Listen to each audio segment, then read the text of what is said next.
Praise the Lord. ഉൽപ്പത്തി പുസ്തകം 33-ാം അധ്യായം 1 മുതൽ 20 വരെയുള്ള വേദഭാഗങ്ങൾ.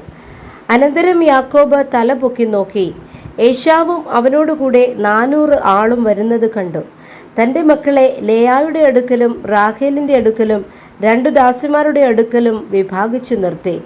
അവൻ ദാസിമാരെയും അവരുടെ മക്കളെയും മുമ്പായും ലേയായെയും അവരുടെ മക്കളെയും പിന്നാലെയും റാഹേലിനെയും യോസെഫിനെയും ഒടുക്കമായും നിർത്തി. അവൻ അവർക്ക് മുമ്പായി കടന്ന് 7 പ്രാവശ്യം സാഷ്ടാംഗം നമസ്കരിച്ചുകൊണ്ട് തൻ്റെ സഹോദരനോട് അടുത്തു ചെന്നു. ഏശാവ് ഓടിവന്ന് അവനെ എതിരേറ്റ് ആലിംഗനം ചെയ്തു അവൻ്റെ കഴുത്തിൽ വീണ് അവനെ ചുംബിച്ചു. 2 പേരും കരഞ്ഞു. പിന്നെ അവൻ തലപൊക്കി സ്ത്രീകളെയും കുഞ്ഞുങ്ങളെയും കണ്ടു. നിന്നോട് കൂടെയുള്ള ഇവൻ ആരെന്ന് ചോദിച്ചതിന്, ദൈവം അടിയന് നൽകിയിരിക്കുന്ന മക്കൾ എന്നവൻ പറഞ്ഞു. അപ്പോൾ ദാസിമാരും മക്കളും അടുത്തു വന്ന് നമസ്കരിച്ചു. ലേയായും മക്കളും അടുത്തു വന്ന് നമസ്കരിച്ചു. ഒടുവിൽ യോസേഫും റാഹേലും അടുത്തു വന്ന് നമസ്കരിച്ചു. ഞാൻ വഴിക്കു കണ്ട ആ കൂട്ടമൊക്കെയും എന്തിന് എന്ന് അവൻ ചോദിച്ചതിന്, യജമാനന് എന്നോട് കൃപ തോന്നേണ്ടതിനാകുന്നു എന്നവൻ പറഞ്ഞു. അതിന് യേശാവ്, സഹോദരാ, എനിക്ക് വേണ്ടുന്നതുണ്ട്, നിനക്കുള്ളത് നിനക്കിരിക്കട്ടെ എന്ന് പറഞ്ഞു. അതിന് യാക്കോബ്, അങ്ങനെയല്ല, എന്നോട് കൃപയുണ്ടെങ്കിൽ എൻ്റെ സമ്മാനം എൻ്റെ കയ്യിൽ നിന്ന് വാങ്ങണമേ. ദൈവത്തിൻ്റെ മുഖം കാണുന്നത് പോലെ ഞാൻ നിൻ്റെ മുഖം കാണുകയും നിനക്ക് എന്നോട് ദയ തോന്നുകയും ചെയ്തുവല്ലോ. ഞാൻ അയച്ചിരിക്കുന്ന കാഴ്ച വാങ്ങണമേ. ദൈവം എന്നോട് കൃപ ചെയ്തിരിക്കുന്നു, എനിക്ക് വേണ്ടുവോളമുണ്ട് എന്ന് പറഞ്ഞ് അവനെ നിർബന്ധിച്ചു.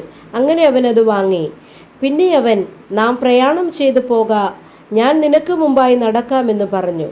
അതിന് അവൻ അവനോട്, കുട്ടികൾ നന്നായി ഇളയവർ എന്നും കറവുള്ള ആടുകളും കന്നുകാലികളും കൂടെയുണ്ടെന്നും യജമാനൻ അറിയുന്നുവല്ലോ.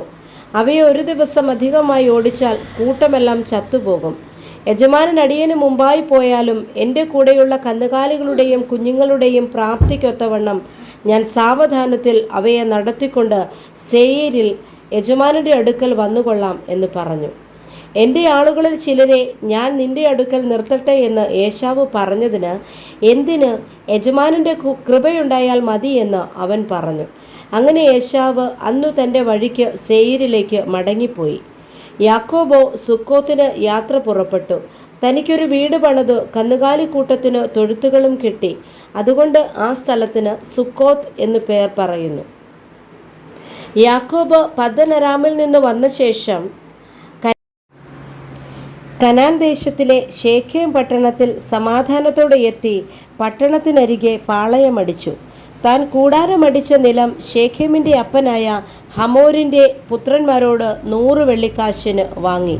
അവിടെ അവൻ ഒരു യാഗപീഠം പണിത് അതിന് ഏൽ എലോഹെ ഇസ്രയേൽ എന്ന് പേരിട്ടു.